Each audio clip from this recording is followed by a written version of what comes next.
Okay, part 3. And part 3 is basically something about the central channel. So the central channel, again, is a lot of information. You can even just Google and get on the website, get on the web, that is to say, about the central channel. This is an ancient teaching. It's used in all Hindu systems of healing, Tibetan and Buddhist systems of healing, acupuncture, acupressure, etc. So this is all science, and very good science. There's a lot of old information out there about it, that is to say that it needs to be updated for the modern human being, and the changes in our subtle system that have been brought about by the changes in our evolution of consciousness, and how the evolution of consciousness interacts with and creates changes in our subtle systems. But, all that for another video. But the central channel, as we use it in our meditation practice, is very important because, again, it is central. And so it helps us center. It is part of our centeredness. It is not narrow. It is, as wide as we experience it, of course, and as we change in our evolution and in our consciousness and our auric fields and our radiatory factors continue to expand, then our central channel does as well. The central channel is not static. It doesn't come and go, but energy flows along it, up and down simultaneously. That is not to confuse anybody, or that you need to creatively imagine anything necessarily about the central channel, but instead you need to get used to noticing what's going on in your subtle systems. And that's part of a meditative practice. As we envision and breathe, we will make it easy on ourselves. It is slightly counterintuitive to do what I'm going to suggest, but most people who are doing the practice find that this little adjustment in the technique of breathing in and then focusing upon the central channel have found this little technique to bring benefit to them. And so very simply, it is that we breathe in, straight back, from the tip of the nose, straight back into the head. Right through the sinuses, if you will. That's on the in-breath. Now, and then on the out-breath, we imagine that the breath and the light and the life qualities that we've breathed in are breathing down. Now, what's counterintuitive about that is that physiologically that's not correct. As we breathe in, of course, breath is going down because we've breathed in, we've inhaled. And as we breathe out, breath is coming back out again.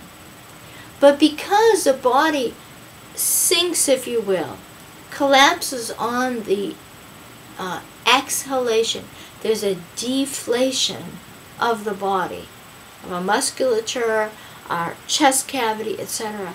So our body feels this down quality on the exhale, and it feels an up quality on the inhale.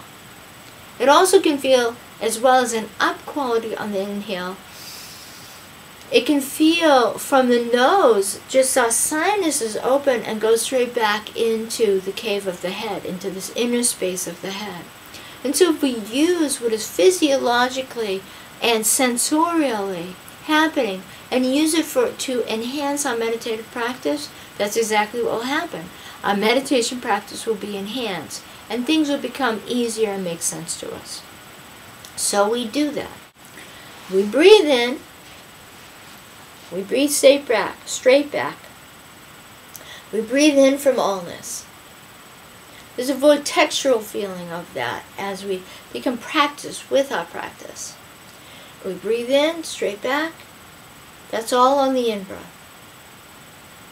Not forcefully. Now, there's a reason and a time and a significance to when we should breathe forcefully. And I'll teach you that. But now is not that time, and in this point in the practice is not that time. So we breathe straight in, just normally.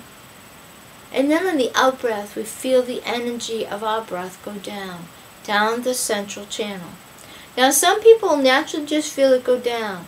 We never want to rush this breath going down the central channel, and it will take, therefore, more than one breath. It becomes a creative imagination process, not a factual process in sync with our breath. Why? Because I'm asking you to go slowly down your central channel. Never rush anything in the subjective. Versus following the actual rhythm of the breath. Now, in time, you will become able to, everyone will, be able to have the rhythm of the breath be an adequate and just fine rhythm with the energy moving up and down the central channel. We move too quickly as modern and Western human beings. To add that kind of quickness that right now our breath is moving in to our subtle systems that are not used to being interacted with in a subtle way, in a consciousness way, would not be wise.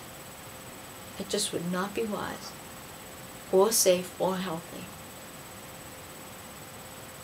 Now, if we all of us were yoga practitioners from the time we were children, if our culture was a little bit slower all around us, then we might be able to with ease use the actual rhythm of the breath in line with our awareness and consciousness and do that. But I'm going to suggest that that's not the case here with a modern human being in a Western society. That we have to cultivate it instead. And we breathe and we come on down using our creative imagination, because it's going to take more than one breath to do that, down to a bowl at the root chakra. The root chakra is at the end of the backbone. The bowl is a simple bowl, like a simple plain wooden bowl, like a simple plain bowl of stone or something like that. So it's not ornate, there's nothing fancy in your creative imagination. People don't have to visualize anything. You can just feel it, sense it, know it, that there's this curved bottom at the root chakra. And that's all we need. And we're just going to breathe it in. Breath is going to come down and start to fill this bowl at the root chakra. And then breath comes back up again. Now, this morning I said you can use your arm. Your mudra. Mudra is very good if it doesn't detract you from your meditative practice. So, we breathe in from allness. We breathe straight back. On the side again, we breathe in from allness. We breathe down. Now you can't see, but my hand is creating that bowl at the root chakra. And then we breathe in again, like this. We breathe in. We breathe down.